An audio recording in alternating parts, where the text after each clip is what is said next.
Welcome to the Learning Pines YouTube. We hope this video helps. In this video, I will show how to build a fish XP farm in Minecraft step by step. Start by marking a 5x5 area, place hoppers into a chest, and dig a 5x1 trench for the water channel. Add a water source at one end, use slabs to control spawning, and set up a small enclosed AFK platform. Ensure lighting and mob protection so you can fish safely and collect XP and loot automatically.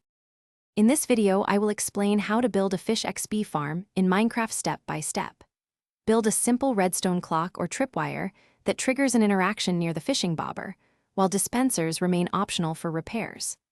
Position trapdoors and slabs to funnel items into the hopper line without blocking water flow. Test the timing so the bobber stays reachable, and verify that XP orbs and fish go into the chest reliably during AFK periods. In this video, I will review how to build a fish XP farm in Minecraft step by step. Quick recommendation: if you enjoy AFK time, bring a good read like the Kindle Paperwhite seen here. It pairs nicely with quiet fishing sessions. If you find this helpful, please subscribe and like. Check the description for the product link and other deals. And thanks for the support. Now let's get back to the video.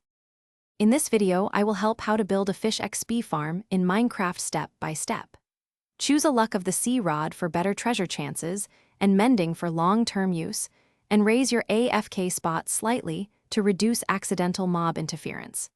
Consider adding multiple chests and a comparator sorter if you want organized loot, and always test spawn mechanics after any change. Small tweaks to timing and layout can raise XP rates and item collection efficiency.